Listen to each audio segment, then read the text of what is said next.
अब हम practically screw gauge की पिच मालूम करेंगे। रैचेट को क्लॉकवाइज घुमाने पर हम देखेंगे कि सर्कुलर स्केल मेन स्केल पर कितना फासला आगे की जानिब तय करेगी। आप यहाँ ये नोट कर लें कि ये 1, 2, 3 ये 3 मिलीमीटर से आगे है सर्कुलर स्केल और 4 मिलीमीटर से पीछे है।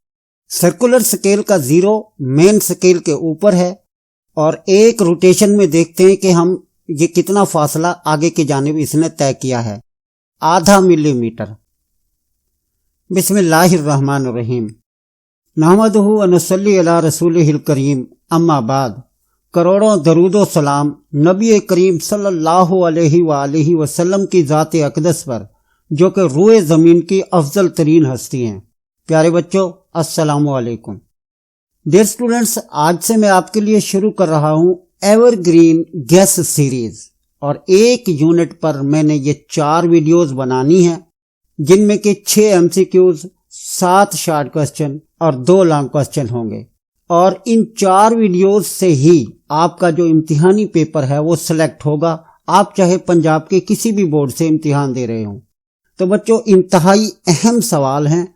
और दूसरा, इन वीडियोस में मैंने ये किया है कि अगर कहीं प्रैक्टिकली कुछ समझाने की जरूरत पड़ी है, जैसे फिजिकल बैलेंस से किसी चीज का मास मालूम करना, या स्क्रू गेज वर्नियर कैलिपर से जो लेंथ मालूम की जाती है ऑब्जेक्ट्स की, तो वो मैंने प्रैक्टिकली करके इन वीडियोस में दिखाया है। इंतहाई अहम और दिलचस्प वीडियो आपके लिए होगी। और अगर आप ये वीडियो देख रहे हैं तो मेरी आपसे रिक्वेस्ट होगी कि इस वीडियो को मुकम्मल देख लें और चैनल पर नए हैं तो चैनल को सब्सक्राइब भी कर दें। उम्मीद है आप इस वीडियो से बहुत ज्यादा मुस्तफीद होंगे। तो आइए बच्चों, वीडियो शुरू करते हैं। पहले MCQs को हम देखते हैं। The word science is derived from, लफ्ज साइंस किस जबान से माखूज है?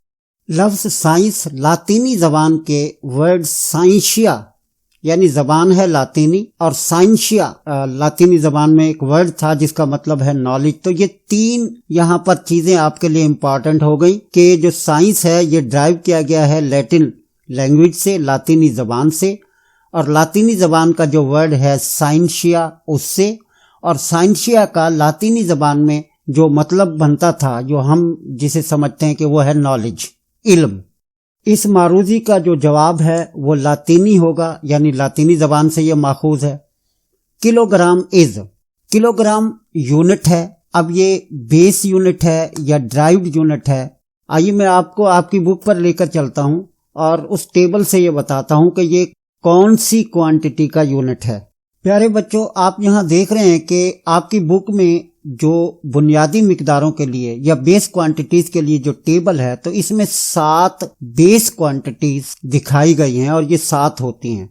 हम यहाँ देखते हैं कि किलोग्राम यूनिट है और ये मास के सामने लिखा हुआ है, तो किलोग्राम मास का यूनिट है।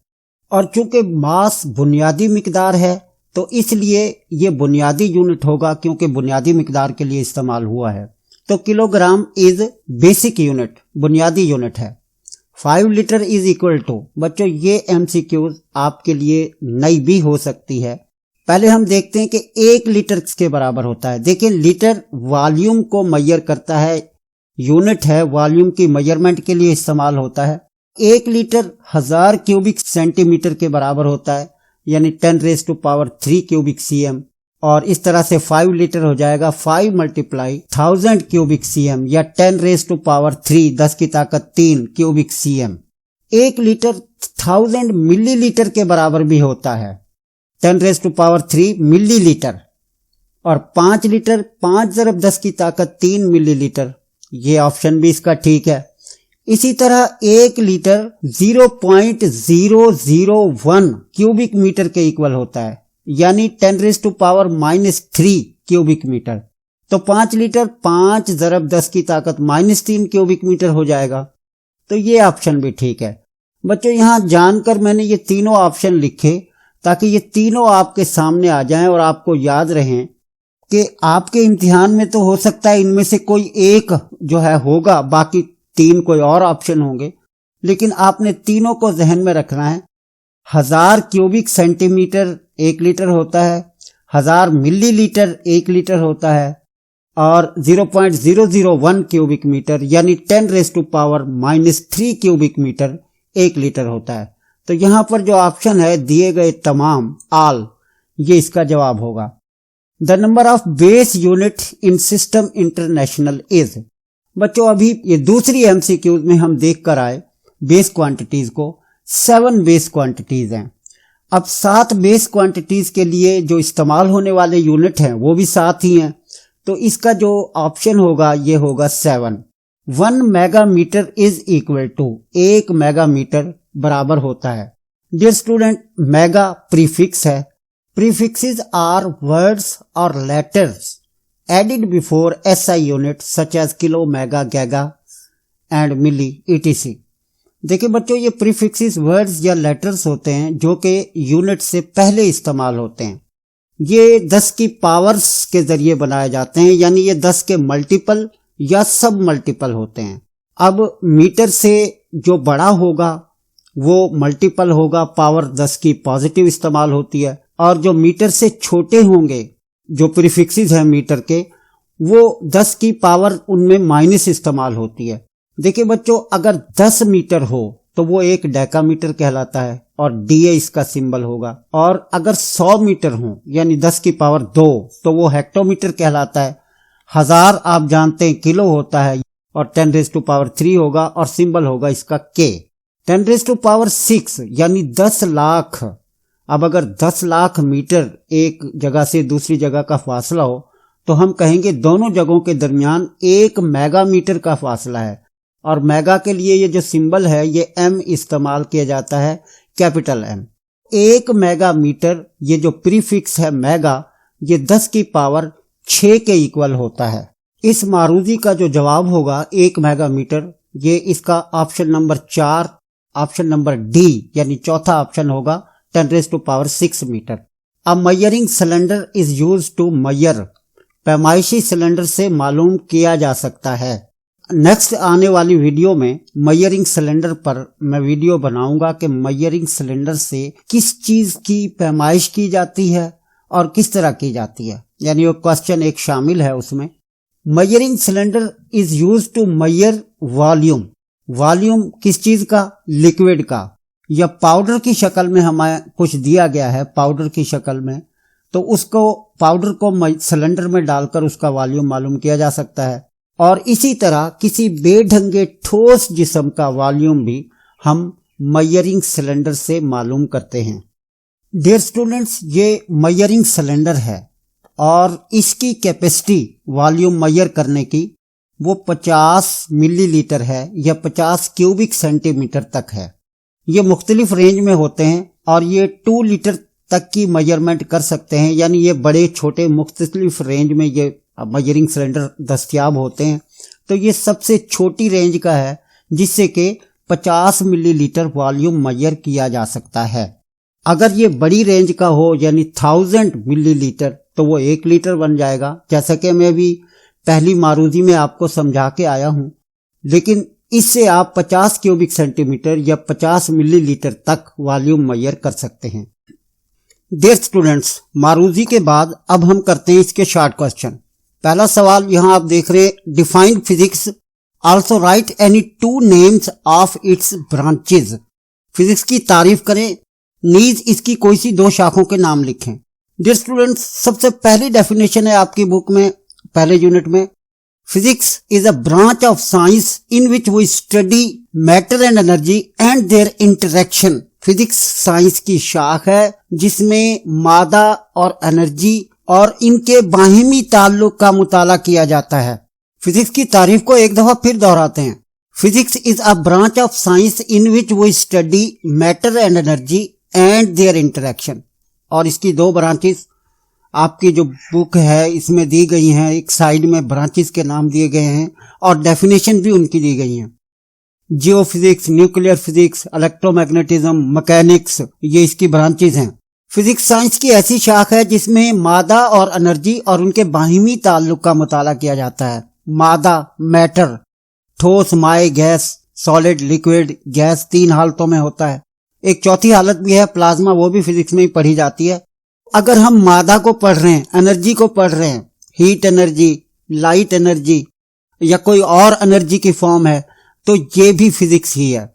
और फिर मादा और एनर्जी का बाहिमी ताल्लुक क्या है, ये भी फिजिक्स है। और फिर इसकी आप 2 शाखें लिख देंगे। Define physical quantities and derived quantities, तबई मिकदारों और माखूज मिकदारों की तारीफ लिखें।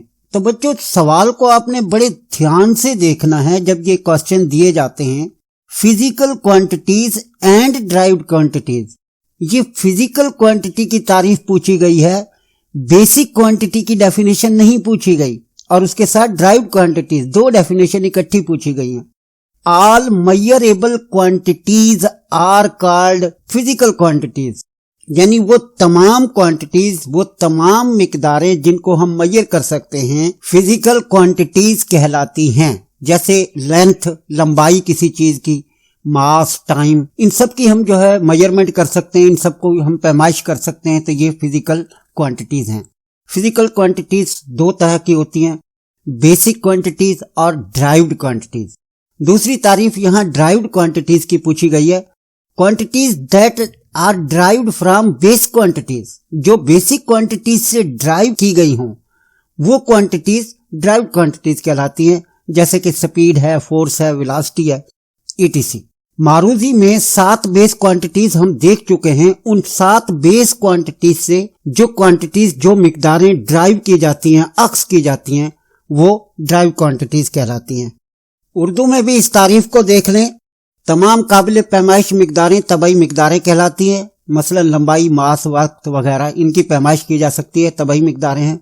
और ऐसी मिकदारें जो बुनियादी मिकदारों से अक्स की गई हों, माखूज मिकदारें कहलाती है।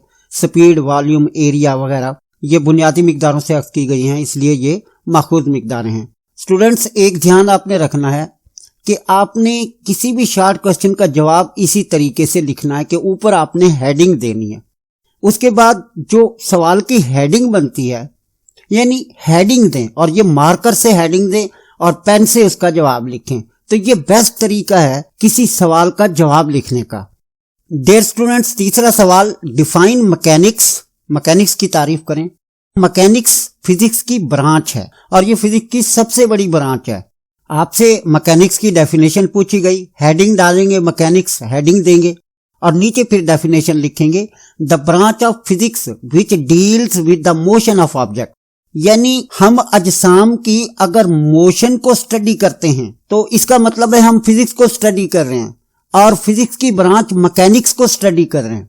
Causes and effect of motion, motion की वजूहात क्या हैं, यानी वो ऑब्जेक्ट मोशन में क्यों है, उसकी कॉजेज क्या है कि क्यों है मोशन में, और मोशन के असरात क्या हो रहे हैं, क्या उसकी मोशन से एक्सेलरेशन पैदा हो रहा है, वेलोसिटी, उसकी स्पीड क्या है। ये सारी चीजें मैकेनिक्स में आ जाती हैं, जो कि फिजिक्स की ब्रांच है। फिजिक्स की वो शाख जिसमें अजसाम की मोशन, मोशन की वजूहात और मोशन के असरात का मुताला किया जाता है, मैकेनिक्स कहलाती है। चौथा शॉर्ट क्वेश्चन है बच्चों, define scientific notation and express 0.00580 in scientific notation. Scientific notation की तारीफ करें और 0.00580 को साइंटिफिक नोटेशन में लिखें। बच्चों याद रखें, यहां पर जो ये नंबर दिया गया है, वैसे अक्सर इसी को दे दिया जाता है अगर साइंटिफिक नोटेशन पूछी गई है, लेकिन ये तब्दील भी हो सकता है। मतलब कि आपको लिखना आना चाहिए। वैसे मैथ में तीसरा यूनिट आप पढ़ चुके हैं, तो ये तफसील से आपको जो है ये इसकी समझ होगी कि किस तरह से इसको साइंटिफिक नोटेशन में लिखा जाएगा। In scientific notation a number is written as some power of 10 multiplied by a number between 1 and 10। यानी ये बड़े और छोटे नंबरों को जाहिर करने का या लिखने का एक तरीका है, जिसमें नंबर्स को 10 की पावर में और 10 की पावर के साथ कोई एक नंबर मल्टीप्लाई हो रहा होता है, जिसकी कीमत 1 से 10 के दरमियान होती है, यानी 1 से ज्यादा होती है और 10 से कम होती है, और इसे साइंटिफिक नोटेशन कहते हैं। अब नीचे हम इसको देख लेते हैं कि इसे किस तरह से साइंटिफिक नोटेशन में लिखा गया है। 0.00580 को देखें साइंटिफिक नोटेशन में लिखते हुए, जो ये डेसिमल पॉइंट है, ये नुक्ता आशारिया जो है, ये यहाँ फर्स्ट नॉन जीरो डिजिट के बाद हमें लाना होगा, यानी 5 और 8 के दरमियान ये यहाँ पर। अब ये 1, 2 और ये 3, ये 3 डिजिट लेफ्ट से राइट की तरफ ये मूव कर रहा है, तो इसका मतलब ये हुआ कि 10 की पावर बन जाएगी -3 और यहां पर ये पॉइंट आ जाएगा तो ये 5.8 बन जाएगा, जो कि 1 से 10 के दरमियान एक नंबर है। और दूसरा जो इसके साथ जो मल्टीप्लाई हो रहा है वो 10 की पावर -3 है। A way to express very large और very small number as some power of 10, तो ये 10 की पावर हो गई multiplied by a number between 1 and 10। अब ये 1 से 10 तक के दरमियान है ये 5.8, तो इस तरह से ये साइंटिफिक नोटेशन बन जाती है। उर्दू में भी ये डेफिनेशन इसी तरह हो जाएगी। साइंटिफिक नोटेशन में अदाद को 10 की मुनासिब पावर या प्रीफिक्सेस की मदद से लिखा जाता है और नुक्ता अशारिया से पहले एक ही नॉन जीरो हिंसा होता है। Dear students, question number 5, screw gauge की पिच से क्या मुराद है? Define pitch of screw gauge. Screw gauge की डायग्राम आपके सामने है बच्चों। जब रैचेट को घुमाया जाता है क्लॉकवाइज, जब इस तरह से इसे घुमाएंगे, ये यहाँ आप देख रहे हैं कि ये पूरा थिम्बल और ये सर्कुलर स्केल इस मेन स्केल पर, यानी ये हिस्सा इसका ये स्लीव कहलाता है जिस पर के ये मेन स्केल बनी हुई है, ये आगे की तरफ मूव करता है, यानी ये इस तरफ को हरकत करेगा जब इसे क्लॉकवाइज घुमाया जाए। और अगर एंटी क्लॉकवाइज घुमाया जाए तो ये सर्कुलर स्केल जिस पर के ये 100 डिवीजन है ये पीछे की तरफ जाएगा। रैचेट से घुमाने पर ये जो स्पिंडल है ये आगे की तरफ या पीछे की तरफ मूव करता है और ये जो एनुअल या इसे स्टड भी कहते हैं, इस स्टड और इस स्पिंडल के दरमियान जिस चीज की लंबाई मालूम करनी हो यहाँ पर रखी जाती है। वीडियो रोक कर क्या आप स्क्रू गेज के इस निशानजदा हिस्सों के नाम बता सकते हैं? अब मैं प्रैक्टिकली स्क्रू गेज से उसकी पिच मालूम कर रहा हूँ। यहाँ आप सर्कुलर स्केल की ये इब्तदाई पोजीशन नोट कर लेंगे कि ये 3 मिलीमीटर से ज्यादा है और 4 मिलीमीटर से कम है। इस स्क्रू गेज की जो सर्कुलर डिवीजन है ये 50 है। ये 100 भी होती हैं और 50 भी होती हैं, लेकिन 50 में ये होता है कि डिवीजन जरा खुली होती हैं और उनकी रीडिंग लेना आसान हो जाता है। अब हम प्रैक्टिकली स्क्रू गेज की पिच मालूम करेंगे। रैचेट को क्लॉकवाइज घुमाने पर हम देखेंगे कि सर्कुलर स्केल मेन स्केल पर कितना फासला आगे की जानिब तय करेगी। आप यहाँ ये नोट कर लें कि ये 1, 2, 3 ये 3 मिलीमीटर से आगे है सर्कुलर स्केल और 4 मिलीमीटर से पीछे है। सर्कुलर स्केल का 0 मेन स्केल के ऊपर है और एक रोटेशन में देखते हैं कि हम ये कितना फासला आगे की जानिब इसने तय किया है। आधा मिलीमीटर, 1 मिलीमीटर नहीं हुआ, आधा मिलीमीटर है। डियर स्टूडेंट्स, इसकी वजह यह है कि सर्कुलर स्केल पर 50 डिवीजन हैं, 50 दर्जे हैं। अगर सर्कुलर स्केल पर 50 डिवीजन हो तो स्क्रू गेज की पिच आधा मिलीमीटर होती है, यानी 0.5 मिलीमीटर होगी। एक चक्कर इसे और घुमा लेते हैं।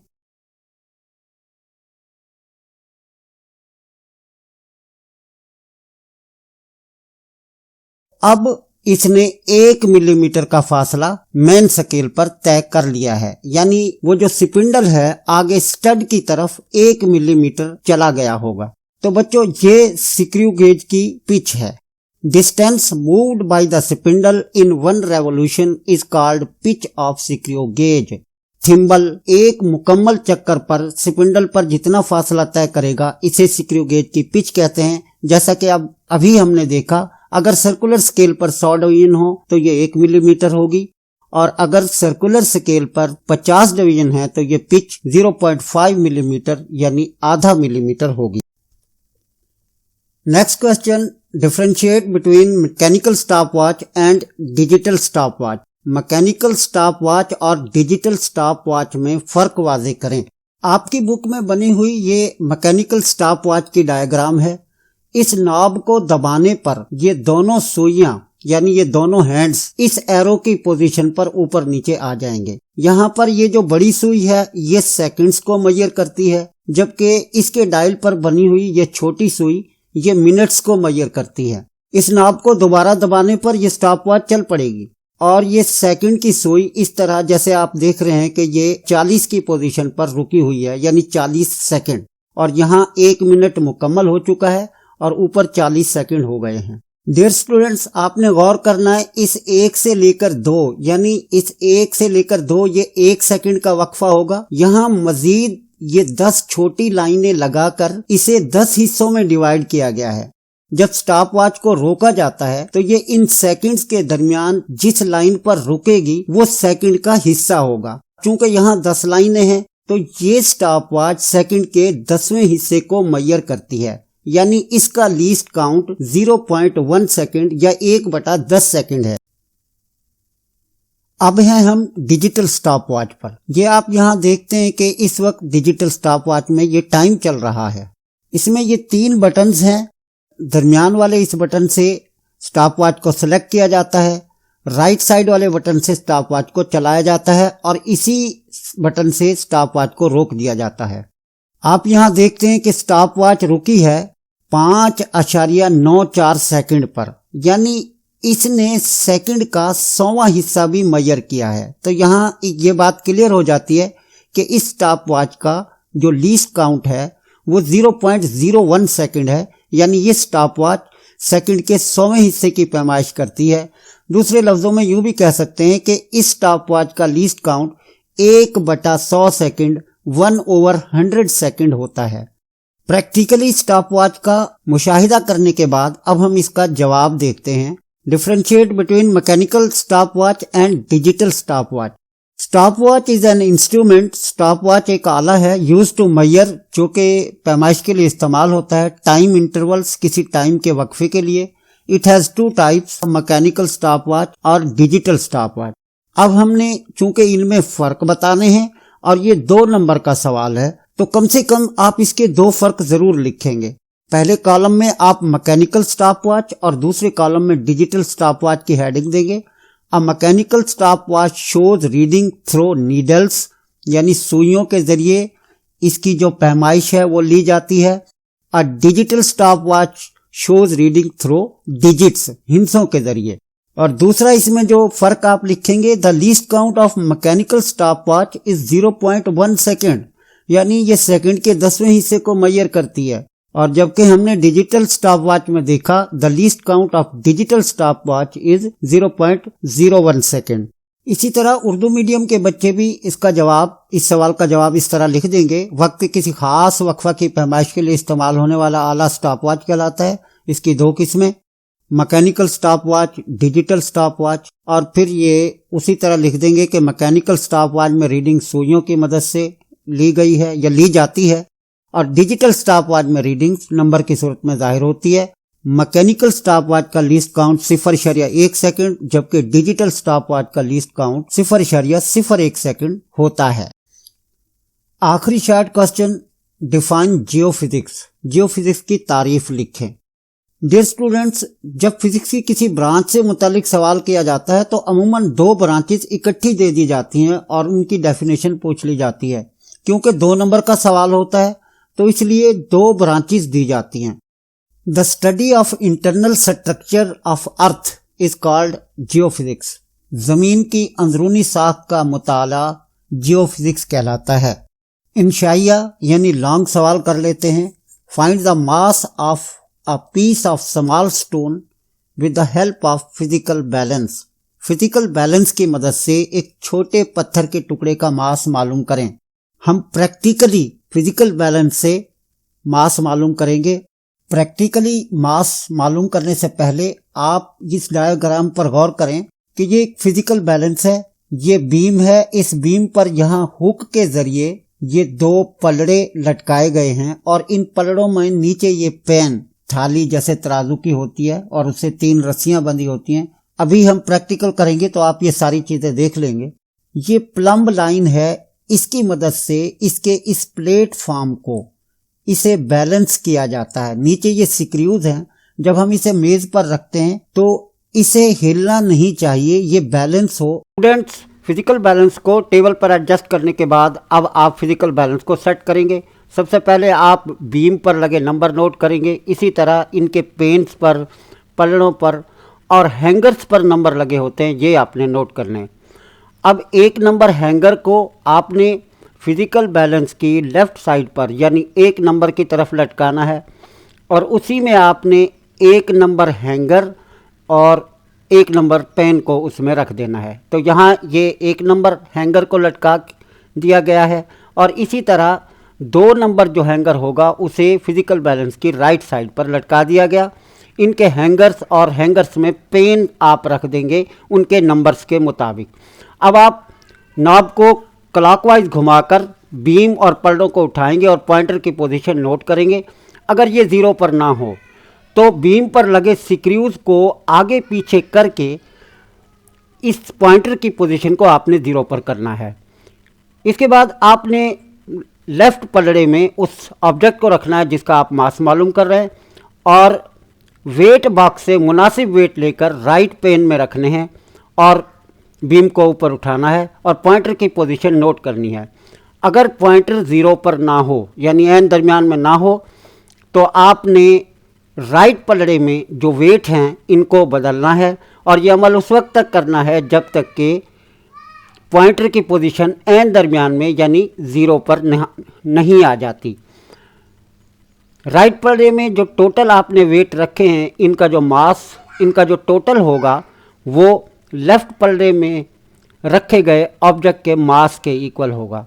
तो इस तरह किसी भी ऑब्जेक्ट का जो आपको दिया जाता है आप उसका मास मालूम कर सकते हैं।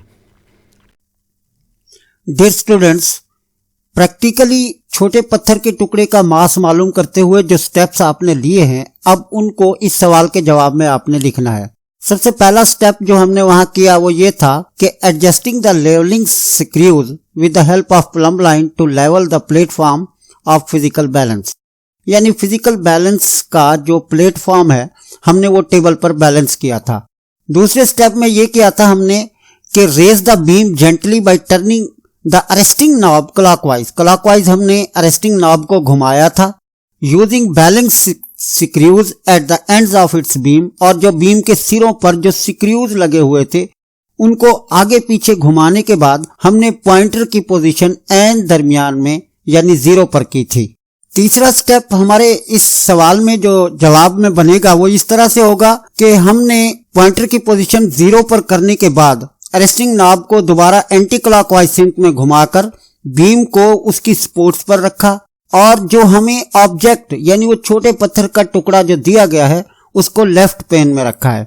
डियर स्टूडेंट्स, आपकी जो बुक में ये एग्जांपल 1 है यूनिट 1 की, फिजिकल बैलेंस के साथ जो है ये एक छोटा सा क्वेश्चन लिखा हुआ है कि ऑब्जेक्ट को लेफ्ट पेन में क्यों रखा जाता है। देखिए बच्चों, ये कन्वेंशन है यानी ये रिवायत है कि पुराने जमाने के लोग भी लेफ्ट पेन में उस क्षय को रखते थे जिसका कि वो मास मालूम करते थे और राइट पेन में जो स्टैंडर्ड वेट होते हैं उनको रखा जाता था। तो ये एक रिवायत है, कन्वेंशन है जो कि चली आ रही है। अब उसके बाद जो राइट पेन है उसमें सूटेबल हमने कोई स्टैंडर्ड मास रखने हैं और फिर हमने रेस्टिंग नॉब की मदद से बीम को और पलड़ों को ऊपर उठाना है और पॉइंटर की पोजीशन को नोट करना है। स्टैंडर्ड वेट्स जो थे उनको तब्दील करके ये अमल बार बार किया और उस वक्त तक किया कि जब तक के पॉइंटर की पोजीशन 0 पर ना आ गई। रिपीट एडिंग और removing suitable standard masses in the right pan, और आखिर में आखिरी स्टेप हमारा ये था, note the standard masses on the right pan, their sum is the mass of the object on the left pan. Dear students, आखिरी सवाल, express the following quantities using prefixes. Prefixes की मदद से ये जो मिकदारें हमें दी गई हैं इनको हमने जाहिर करना है। तो यहाँ सबसे पहले हम देखते हैं 52 मल्टीप्लाई 10⁻⁻10 kg। अब हम इसको प्रीफिक्सेस की मदद से जाहिर करेंगे। बच्चों ये याद रखें कि साइंटिफिक नोटेशन में लिखते हुए पॉइंट जो है हमेशा फर्स्ट नॉन जीरो डिजिट के बाद होता है, और यहां भी इस वीडियो में भी आपने साइंटिफिक नोटेशन की डेफिनेशन पढ़ी है, यानी 5 और 2 के दरमियान पॉइंट को लाना है। तो ये 5 और 2 के दरमियान हमने यहाँ पॉइंट को लिखा। तो जब 5 और 2 के दरमियान ये पॉइंट आएगा तो यहां से 10 की पावर 1 आ जाएगी। याद रखें बच्चों, डबल प्रीफिक्स हम इस्तेमाल नहीं कर सकते। यहां पर ये जो किलो है ये एक प्रीफिक्स है 10⁻³ इसकी कीमत यहां लिखेंगे। अब हम 10 की पावर एक ही 10 पर इकट्ठी कर लेंगे, यानी -10 और इसकी +1 और ये किलो की जो है 10⁻³ यानी 10 की पावर 3, ये सारी पावर्स एक ही 10 पर इकट्ठी कर लेंगे। इसके बाद इनको प्लस माइनस करेंगे और 10 की पावर -6 बचेगा जो कि माइक्रो के बराबर होगा। तो इस तरह से ये मिकदार, ये क्वांटिटी 5.2 माइक्रोग्राम बन जाती है। इस सवाल के दूसरे पार्ट में साइंटिफिक नोटेशन में लिखते हुए पॉइंट को ये यहां पर लाना है, यानी 2 और 2 के दरमियान, अब आखिर में है तो ये 2.25 और यहां से ये 10 की पावर 2 आ जाएगी, यानी 100 इसके साथ आ जाएगा और 10⁻⁻8 पहले से ही इसके साथ मौजूद थी। अब 10 की जो दोनों पावर्स हैं एक ही 10 पर इकट्ठी कर लेंगे, यानी बेस एक जैसे हों तो उनकी पावर्स एक ही बेस पर इकट्ठी की जा सकती हैं। यह एक्सपोनेंट लॉ यहां हम इस्तेमाल करेंगे। -6 10 की पावर बचेगी जो कि माइक्रो के इक्वल होगा। इसी तरह ये तीसरा जो सवाल है ये 5000 ग्राम, इसे हम लिख लेंगे 5 × 1000 ग्राम, क्योंकि 5 × 1000 5000 होता है। अब 1000 जो है 10⁻³ बन जाएगा और 10 की पावर 3 किलो प्रीफिक्स होता है, यानी 1000 जो है किलो की जो वैल्यू है प्रीफिक्स की वो 1000 के इक्वल होती है, 1000 के इक्वल होती है। तो इस तरह से ये 5 kg बन जाती है ये मिकदार। डियर स्टूडेंट्स, इस वीडियो को जरूर फॉलो करें कि ये आपके लिए बहुत मुफीद, बहुत फायदेमंद होगी। इंतहाई अहम इसमें सवाल थे। अब ये जो लॉन्ग क्वेश्चन थे, जरूरी नहीं था कि ये लॉन्ग क्वेश्चन में ही आए, तो ये शॉर्ट क्वेश्चन में भी आपको दिए जा सकते हैं। इंशाअल्लाह अगली वीडियो मैं अपलोड कर रहा हूं। साथ रहिए, देखते रहिए, चैनल को सब्सक्राइब करें। शुक्रिया, अल्लाह हाफिज।